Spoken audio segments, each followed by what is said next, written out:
Welcome to class 20 on topics in power electronics and distributed generation.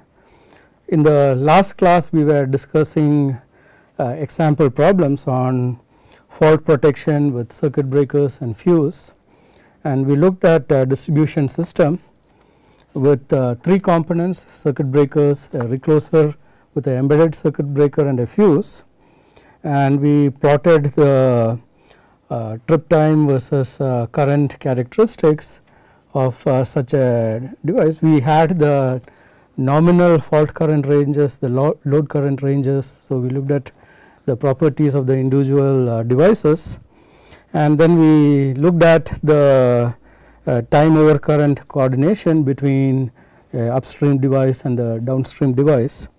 We also checked whether we have backup protection in case one protective device fails. We also looked at the time margins in the settings of the protection, whether there is adequate margins available in the settings. So, today we will specifically look at, so we looked at plotted the curves, the trip time versus the current curves. Today we will specifically look at the coordination of the circuit breaker with the recloser and the recloser with the fuse. So, the first thing we are looking at, what are the objectives of coordination of the circuit breaker with a downstream recloser. Okay.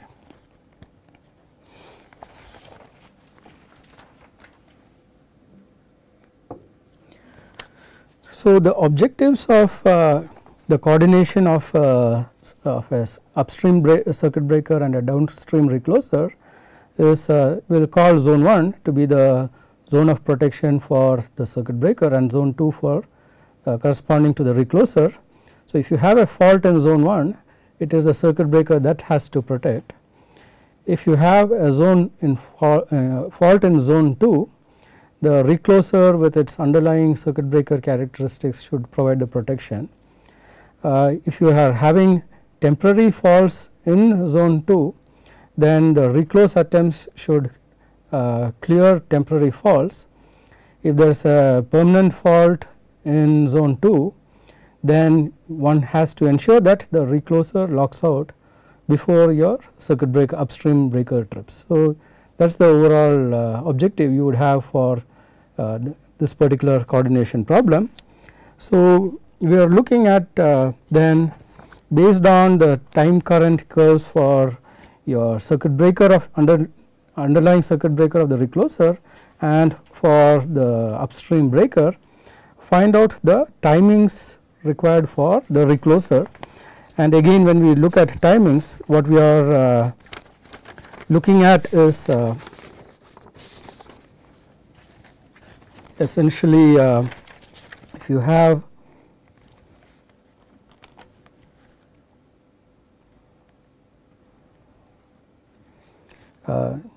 the recloser carrying some nominal current, and at some point of time a fault occurs and the current goes up, and what is plotted is your IRMS versus time,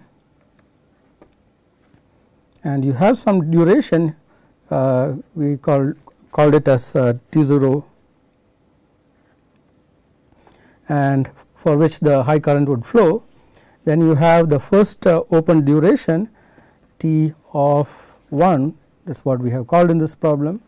Then we have a duration T where the recloser recloses, which is TC1, and then you have a duration where it opens again T of 2, and then it recloses, does a reclose attempt for a second time TC2, and if the fault is still persisting, then it locks open. Okay.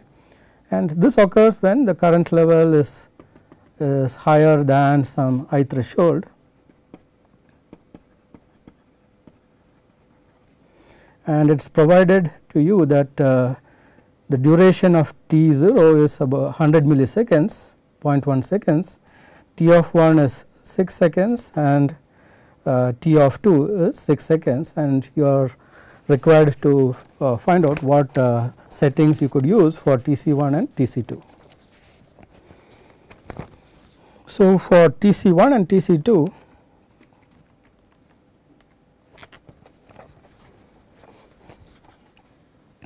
we have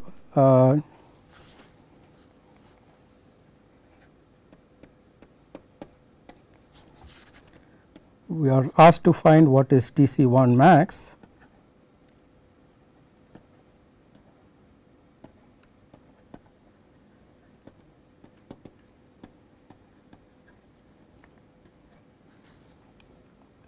So, we have T0 is 0.1, and if you look at it as a percentage of time required for your upstream breaker.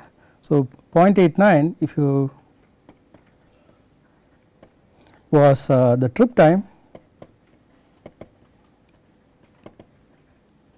of CB at a fault current level.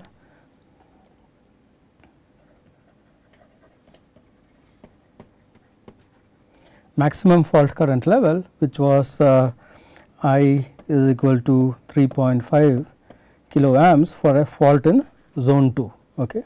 So, this is essentially this, the 1.89, and T0 is corresponds to 0.01. So, if you are looking at essentially as a percentage, this is this corresponds to 5.3% of the tripping of the circuit breaker, CB's tripping. And if you look at this duration, how much it would correspond for the tripping of CBR. So, this would be 0.1 divided by 0.58, and if you remember the 0.58 in the last class discussion was the time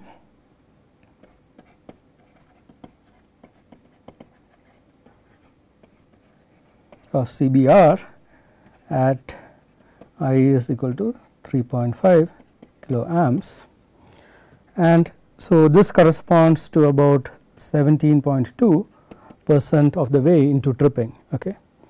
If you look at T of 1 duration, that corresponds to 6 seconds, and we know the reset times for breaker CB and CBR is 20 seconds. So, it would reset by 30% in the 6-second duration. So, if you look at both CB and CBR, it is fully reset by the end of your off duration.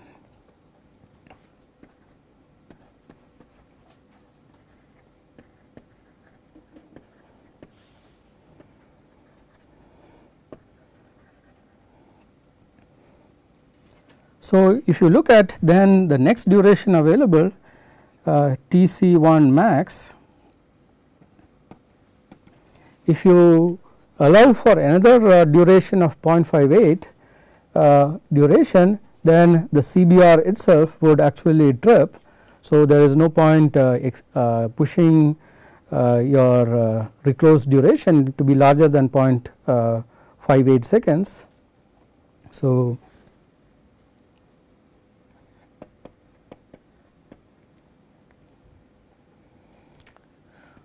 or CBR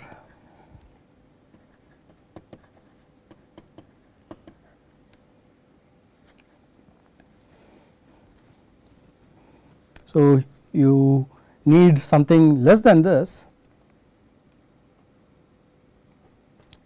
add something less than this for margin. Okay. If you take something longer, it will the underlying CBR characteristics would cause the device to trip. So, you need it to be something that is smaller than 0.58. So, the next problem is to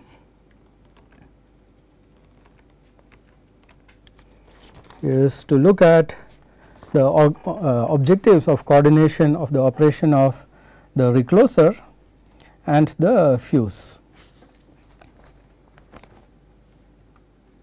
So, if you look at the objectives of coordination between the recloser and a downstream fuse. So, if you have a fault in zone 2, then that has to be cleared by the recloser or its underlying circuit breaker. if you have a fault in zone 3, if it is a permanent fault in zone 3, that has to be cleared by the fuse, whereas if you have a temporary fault in zone 3, then the recloser attempts to clear the temporary faults, but before the recloser locks out open or locks out, essentially the fuse has to blow. So, this would be the requirement for coordination between the recloser and the downstream fuse.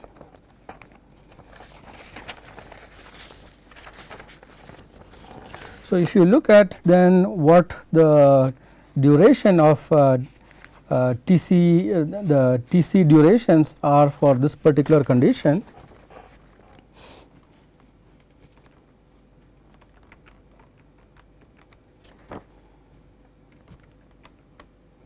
So, if you make the time duration to be too small, then there is a chance that the fuse will not blow and the recloser would lock open. So, you want the durations to be larger in this particular case, so as to ensure that the fuse blows for a permanent fault before the recloser locks out. So, you look at the case for a couple of conditions. So,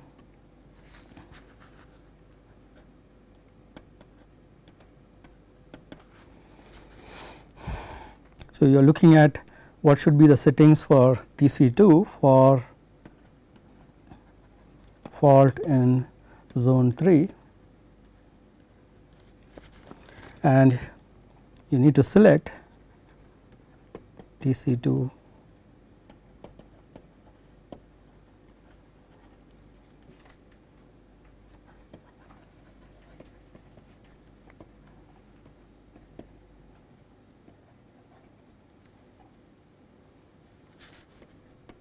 only after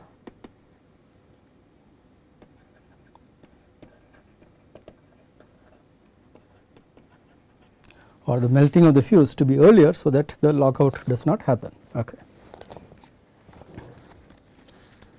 So, if you look at this particular condition, you need to look at you also know that your fuses have a tolerance of plus or minus 20%. So, you consider say the larger plus 20%, because you are looking at the worst case duration.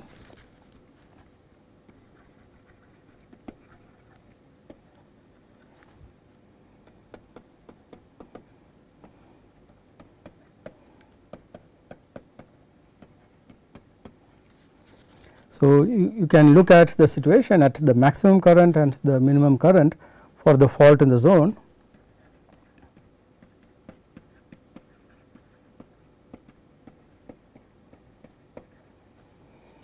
Your T0 would correspond to 0.1 divided by 0.65 is this would be 15 correspond to 15%, where 0.65 is the T melt, the seconds is the T melt for fuse at current I is equal to 2.1 kilo amps, which is the maximum current level for fault in zone 3, and for the fuse with a plus 20% I square T. Okay. Then if you look at T of 1, that corresponds to 6 by 90. So, this is 6.7%. So, at the end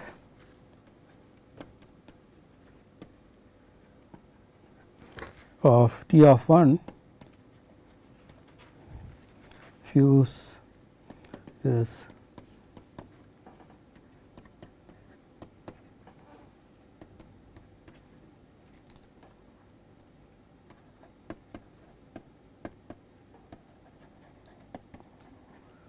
so we could consider to be the fuse to be 8% melted, and then we have your TC1 that corresponds to 0.58, which we determined from the previous problem. And if you then look at 0.58 as a percentage of the fuse blowing time, this would be 90%.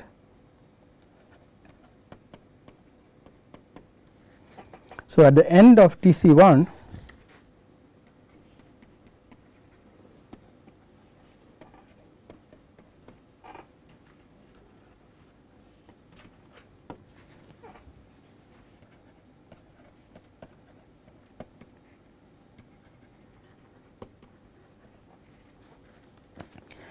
now if you look at what would be the situation, here we have considered a fuse with I square t of plus 20% above the nominal.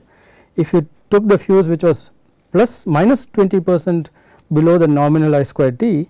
So, if you look at a fuse which was 80% of the I square t rating,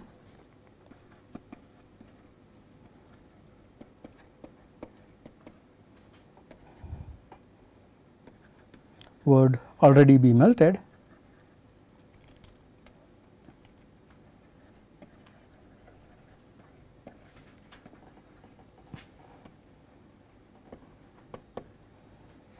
So, if you look at a desirable setting of that 0.58, it might be desirable to actually reduce it to actually prevent the melting of the fuse in the first recloser cycle itself because of the settings of the recloser. Okay. But we will continue with this particular problem. If you look at T of at this particular maximum current of zone 3, if you look at T of 2, which is 6 seconds and 90 seconds is the cool down time of the fuse. So, that corresponds to 6.7%. So, at the end of T of 2,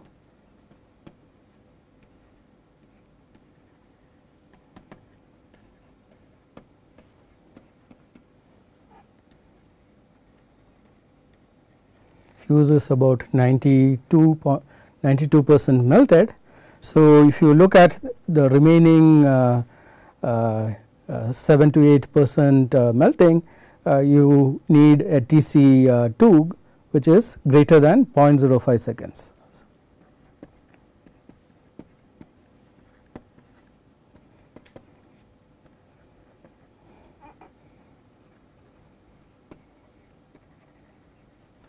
At I max, IF max of zone 2. Okay. Now, we will look at what happens at the IF min current level of zone 3.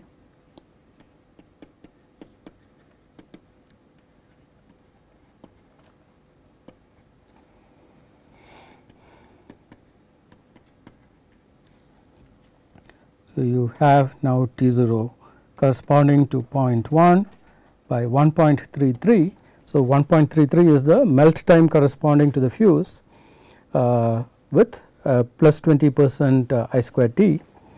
So, that would now correspond to 7.51%. T of 1 corresponds to 6 by 90, this is 6.7%. So, fuse is 0.84% melted.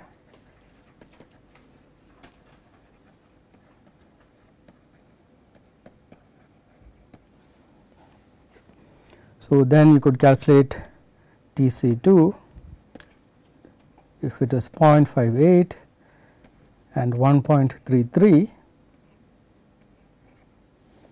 is the melt time at this particular 1.4 kiloamps current level, that would be 43.7%, and T of 2 is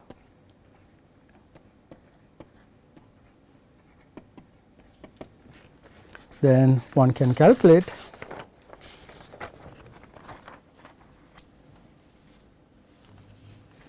the condition of the fuse. So, fuse is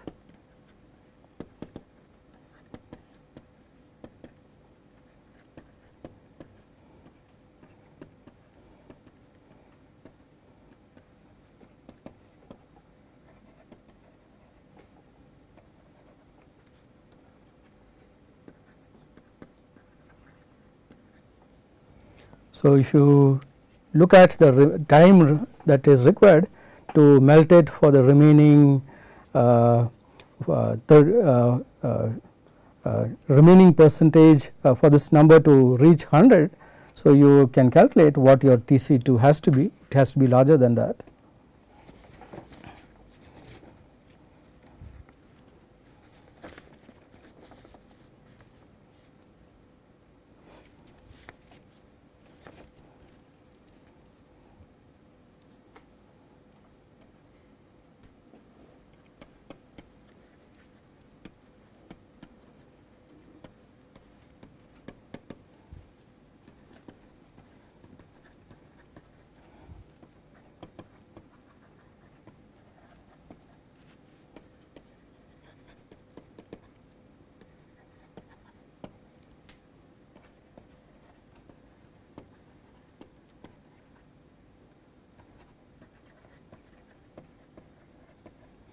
So, what you would say is Tc2 has to be larger than 0.83 seconds with some margin, so that the fault current in zone 3 does not cause the fuse to still conduct when a permanent fault is still in that particular zone. So, we saw in the previous case that at the point the point 58 second settings, this particular fuse is already melted. So, we can also look at the situation where Tc1 is modified to ensure that the fuse even at the lower end of the tolerance range does not melt by reducing the Tc1 duration. Okay. So, you could calculate what could be a Tc1 duration.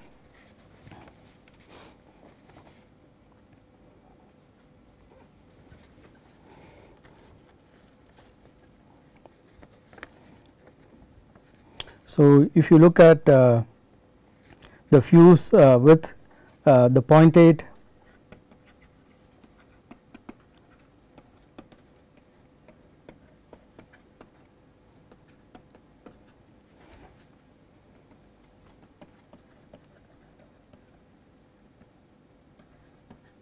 level and zone 3 fault with IF max equal to 2.1 kilo amp, you have T0 corresponding to 0.1 by 0.46, that corresponds to 21.56%, T of 1 corresponding to 6 out of the 90 seconds of the fuse cool down time, that is 6.7%. So, fuse is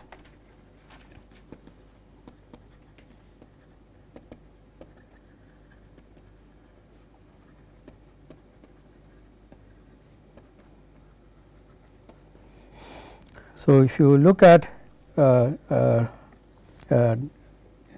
so if Tc1 is 0.58 seconds, this would correspond to 0.58 divided by 0.46, or this is 125%. It means that fuse is already melted, it will not see a secondary close cycle.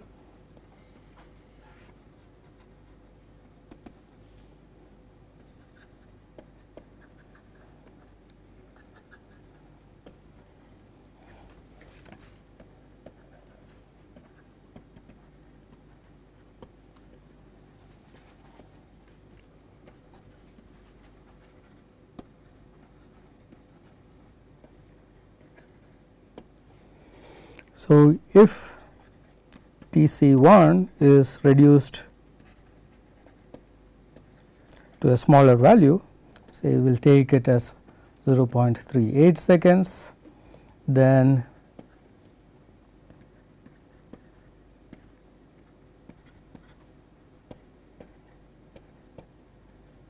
so at the end of the TC1, it is 82.4% melted, which means it is not the fuse is not yet damaged at that particular point.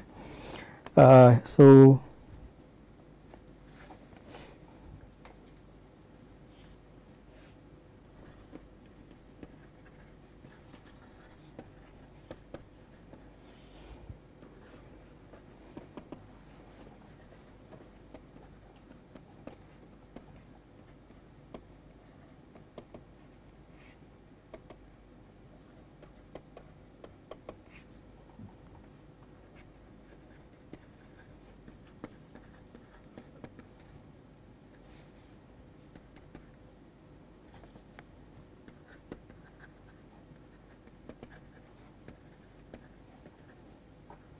so the fuse will see a second reclose cycle.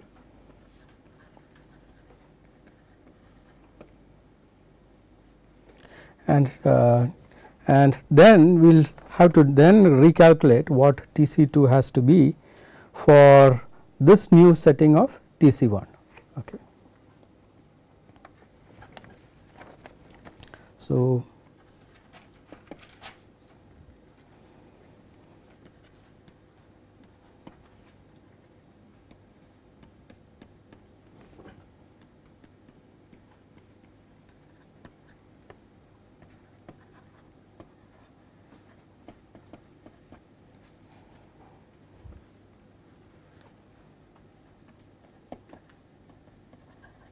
(1.2) times the nominal value, which is 2 into 10 to the power of 6 ampere square second. So, you can calculate TC2 .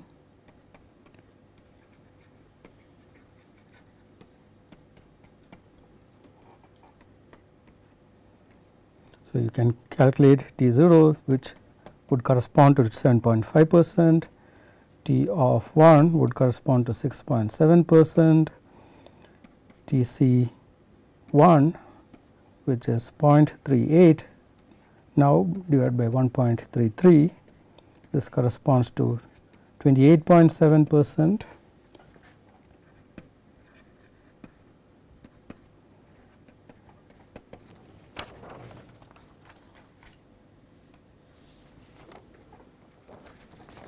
So, you can say fuse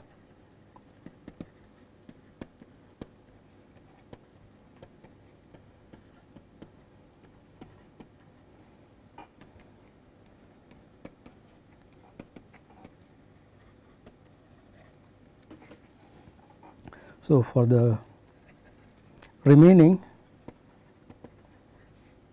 77.1%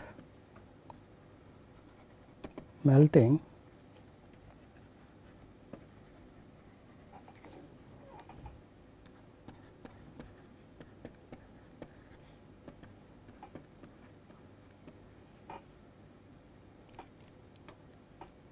(1.03 seconds duration). So, the new value of your TC2 should be greater than 1.03 seconds with a margin.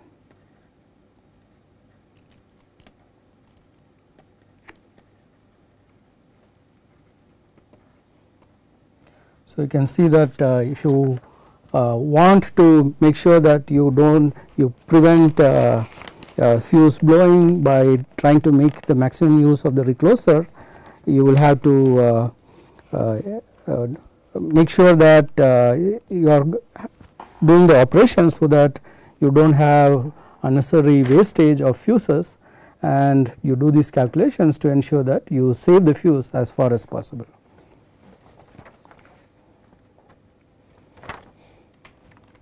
So, the next problem is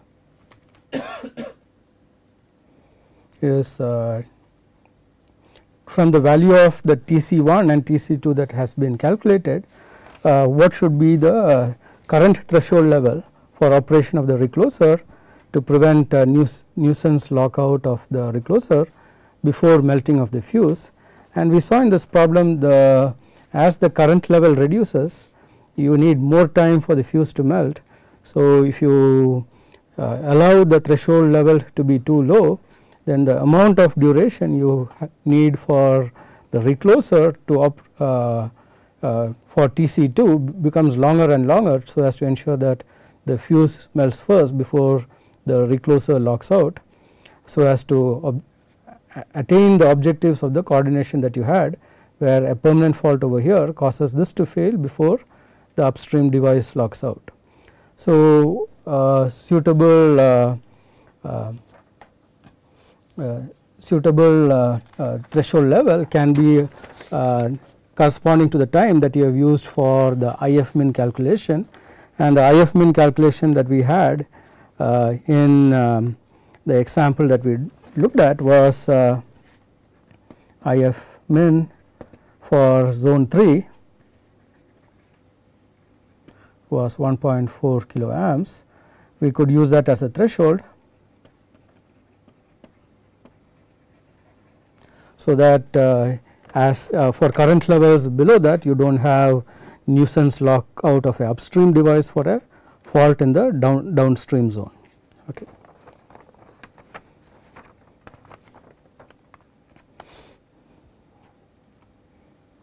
So, then you are given the next problem, where you have a DG that is connected, and because of the connection of the DG, so we are looking at a case where the DG is connected close to the substation itself at the very upstream, which causes the fault current levels across the feeder to actually go up with the fault.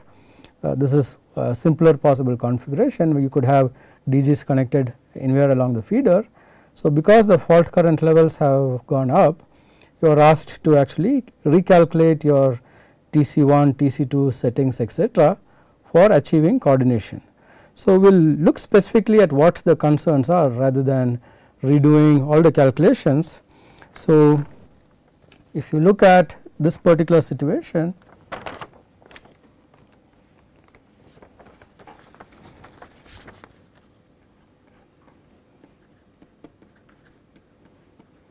with the DG unit,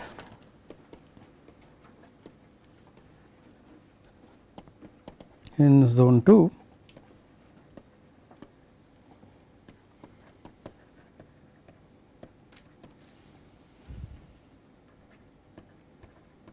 .2 kilo amps. So, the CBR tripping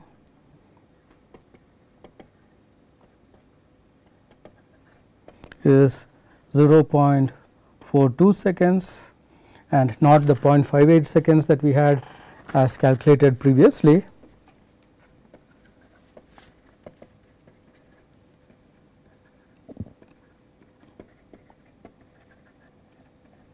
So, if you had set the CBR settings, so there is a possibility that now because of your CBR setting, because your CBR trips earlier, you can have the CBR trip earlier for a fault in zone 2 rather than allowing a reclose action, which will do multiple attempts to clear a fault, okay, for a fault in zone 2. So, essentially if you look at the situation over here, if you are having a fault over here, now because of the reduction in the circuit breaker timings because of the higher fault current, you will now have the possibility that the underlying breaker would cause it to lock out before the reclose attempts complete. Okay. So, there is a possibility that a temporary fault would see an outage of the downstream zone rather than a reclose attempt.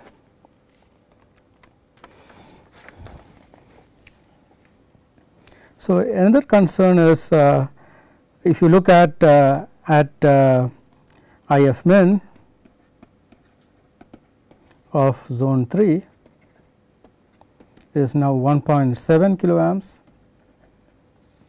So, one could be the possibility that now an overcurrent from zone 4 can actually actuate the recloser, because your current levels, you expect the recloser to protect temporary faults in zone 2 and zone 3. Now, even zone 4 can have faults which might trigger the recloser. Also, if you look at a situation at of IF max,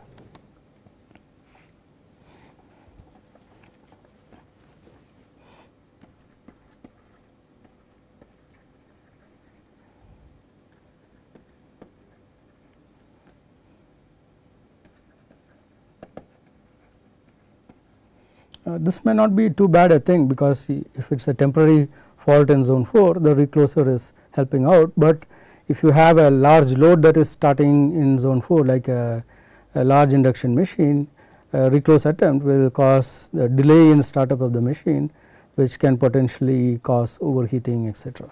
Okay. If you look at IF max,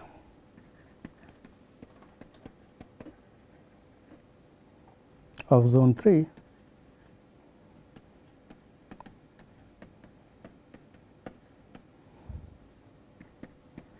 and look at the T01 duration corresponding to 0.1 by now 0.42. So, that is 23.8%, and T of 1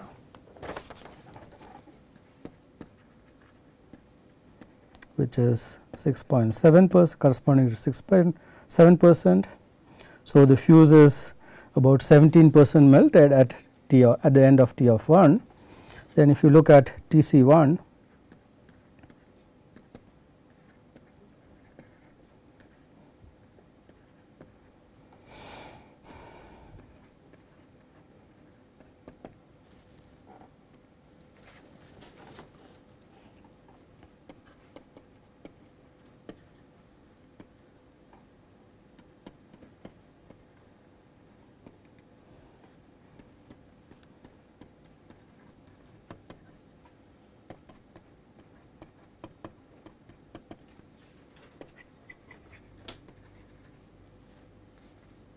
so the fuse has already melted at the end of the first reclose cycle. So, you can see that the previous setting of 0.38 seconds for TC1 with the addition of the DG is now already causing the fuse to melt.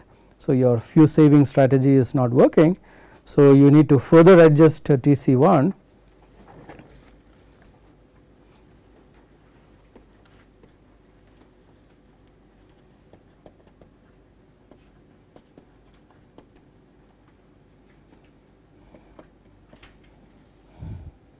can be further adjusted, say to 0.28 seconds, further reducing TC1 for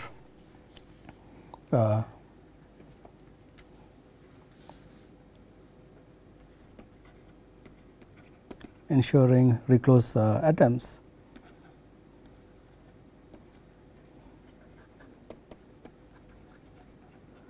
So, you can see that what you would have originally considered as the settings might have to change once you add the DG into the particular system, which is one of the concerns, where because the DG might be added by one party, whereas the recloser etc.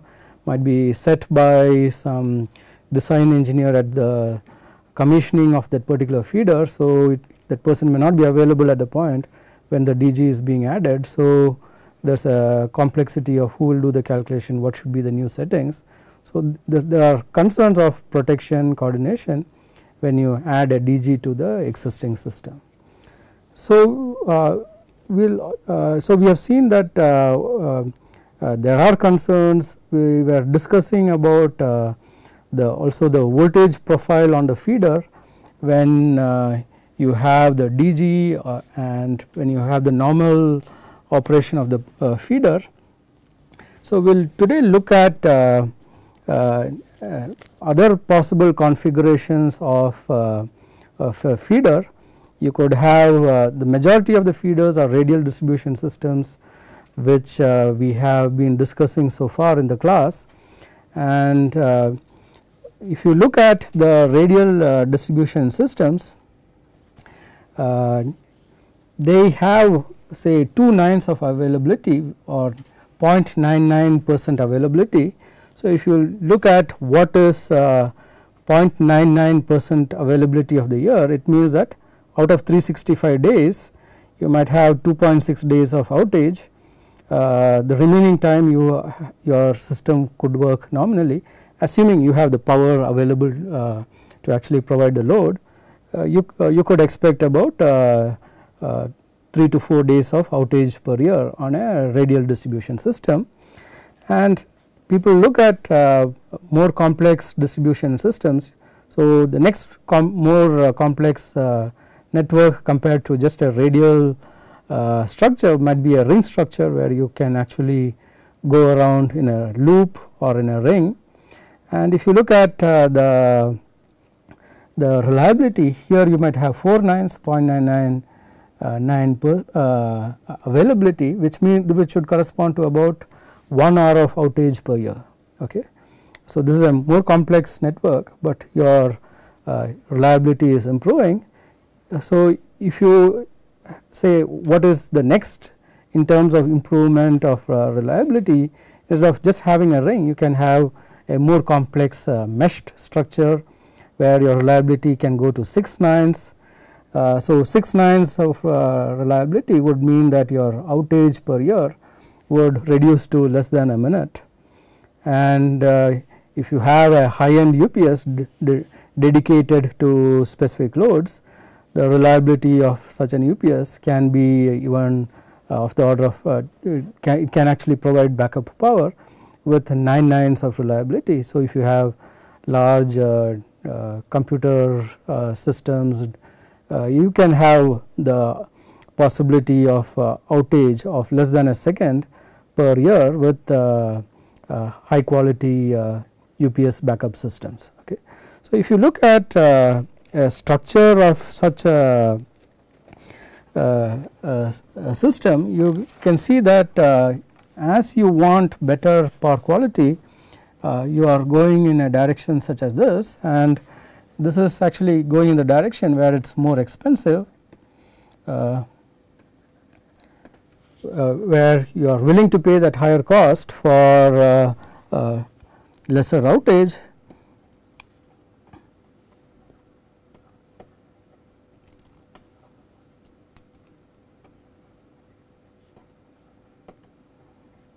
Or higher power quality, you are going in paying more for getting better power quality. Okay. And if you look at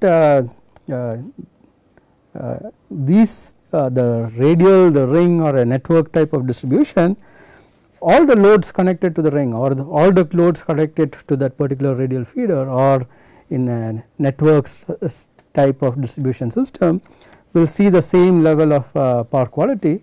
So, irrespective of whether the loads require such a complex network or not, you provide that given level of power quality depending on the complexity of the network, whereas something like an UPS can be for dedicated loads. Okay.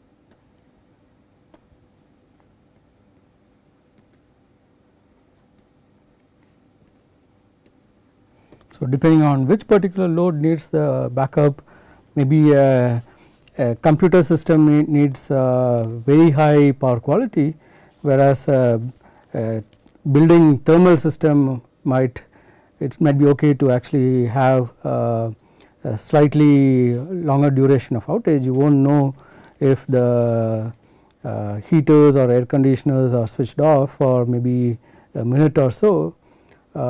In terms of lights, you might be willing to tolerate a few seconds of outages in the lights, but so depending on what load is being connected, you might have different levels of requirements, and ideally it should be possible to tune your particular requirement to the level of power quality and the cost you are willing to pay for it. So, we will first start with a ring or a or a loop distribution system and see what would we will look at it with an example where you have a loop. So, what is shown over here is instead of just a radial structure, now you have a feeder which is in the form of a loop, and it is being divided in this particular example into 4 zones. Say you have this being fed from a substation where you have 2 transformers with level of redundancy. So, even if one is out, you could provide power using the other transformer, and in the radial system, if any point on the feeder has a problem, then the whole feeder is down. So, in this particular example, you could have a possibility, because there is a possibility of getting power from both from 2 directions, you have the possibility of localizing the fault into smaller sections and ensuring that the entire feeder does not see the outage. Smaller sections might see an outage, and you have overall higher power quality to the average user across the network. So, we will look at a couple of cases how you would operate such a system. Say under normal conditions, you might operate it almost like the traditional radial distribution system. Your breakers 1, A, B, C, 2, 3, 6 and 5 might be closed.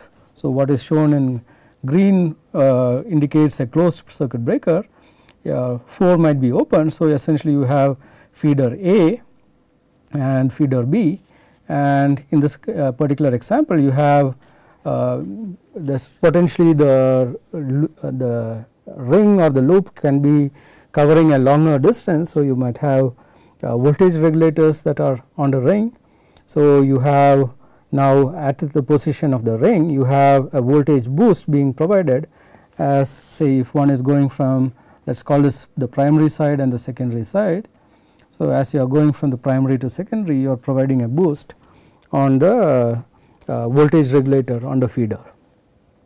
So, you can have 2 SVRs, you could have 1 SVR, could be a range of configurations depending on different types of systems.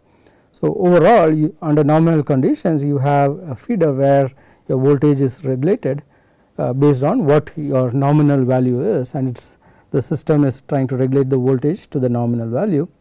So, you could think about a couple of situations.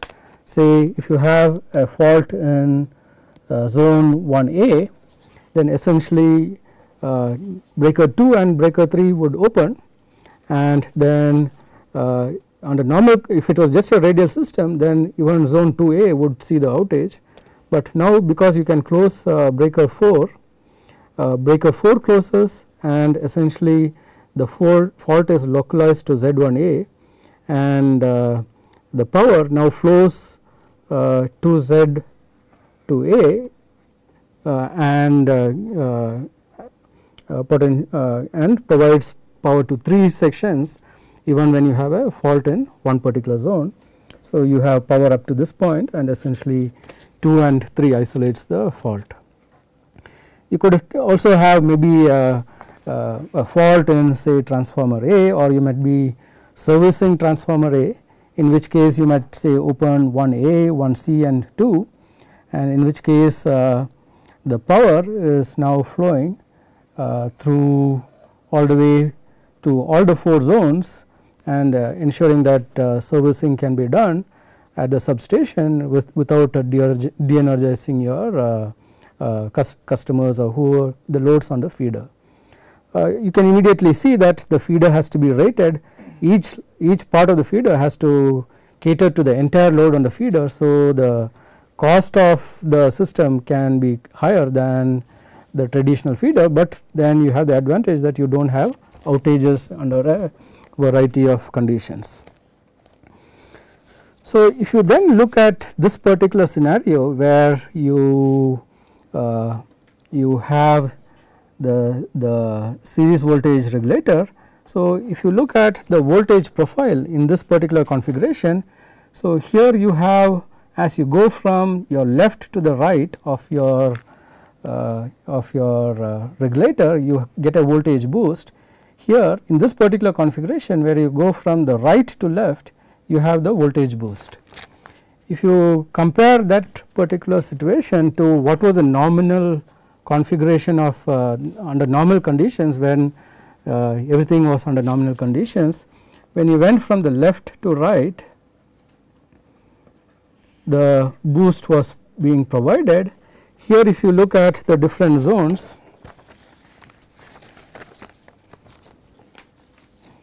as you go through this particular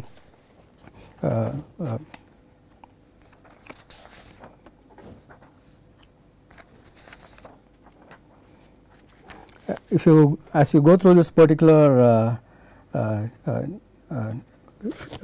across the series voltage regulator, on the series voltage regulator, as you are going from left to right, you are actually getting the boost as would be the nominal configuration. But because now your loop is providing power in the other way, as you are going over here from the closed breaker 4 towards closed breaker 3, it is actually going from right to left, and you still need a boost, which means that it is the opposite of the voltage what would be applied at the SVR compared to the nominal configuration, where you had a boost going from left to right. Here you are having a boost going from right to left. So if you see how this is being accomplished, it means that essentially if the power flow is in this particular direction, you get a boost from left to right, but if the power flow in the previous example is in the opposite direction, you need to actually change the polarity of the boost to ensure that your overall feeder voltage profile is appropriate. If you went the other way, your voltage would further sag below, and that would not be acceptable. Okay. So you cannot just have because these series voltage regulators do not know what the status of these breakers are. It has to make its decision on whether to provide the boost or a buck. It does not have cables or signaling from status signals from the other breakers. It is making its decision based on its local measurement, and the local measurement that it can make is which direction is the power flow. So you could then think about a situation where you might have a DG, and say if you have a DG downstream of a series voltage regulator, and you are operating under normal condition of this ring, and if the DG power is sufficient to send power the other way along the feeder, so instead of providing the boost what would be the normal condition, it would assume that now you have a configuration where the switchover has occurred and the power flow is going in the opposite direction, which means that instead of providing a boost, you could now have the voltage profile flipping over, and now this whole section of the feeder will now potentially see a conflict in the voltage. The SVR would try to apply a voltage of the opposite polarity, so which could cause increasing circulating currents within the loop, etc., which can potentially damage the system. So you can see that the issue of introducing the DG can actually cause potential problems in more complex networks such as radial distribution systems. Also, if you look at a network distribution type of system, if you look at the traditional network distribution system, the network is not at the regular distribution system, it is actually on the secondary distribution system is what is being networked. So if you have a transmission system coming to a substation plus feeders, the feeders would be at the medium voltage 11 kV, etc. The network is actually at the low voltage, which might be at 415 volts or whatever is the consumption voltage of the network. So here what we have shown is an example of a network. You might have loads on the network connected to different points.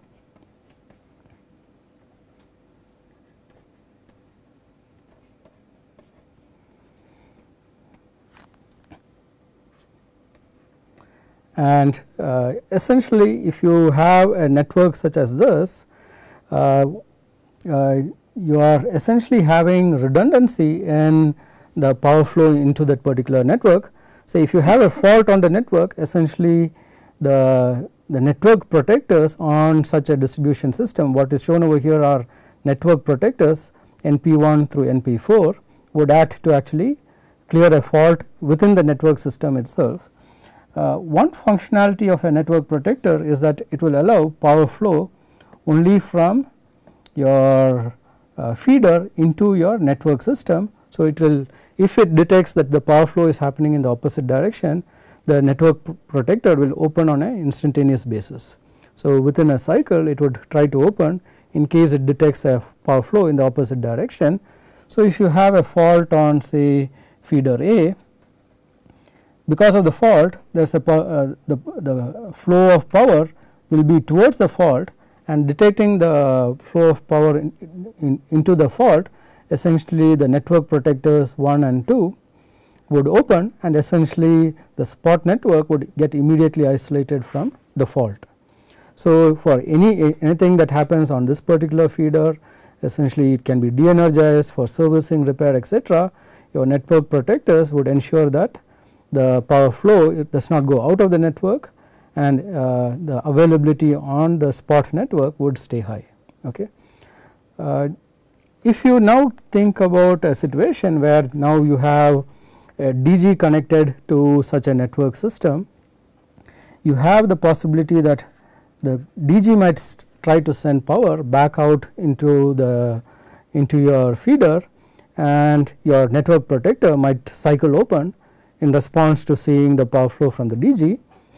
And you might still think that okay, even if there is a one network protector that cycles, cycling of the network protector is not desirable. But even if you have a network protector that is cycling, and say you have a fault now on feeder B, then essentially your system would try to send out power and open up these two protectors, and you might end up overloading the only network protector that is available. You might have redundancy, that if one set of protectors go away, you might have redundancy, but you might not have redundancy even when a reduced set is not non-functional. So, you might be seeing that the loads in this overall secondary network might see a shutdown in case you have DGs that are now connected to a network distribution system, a networked secondary distribution system.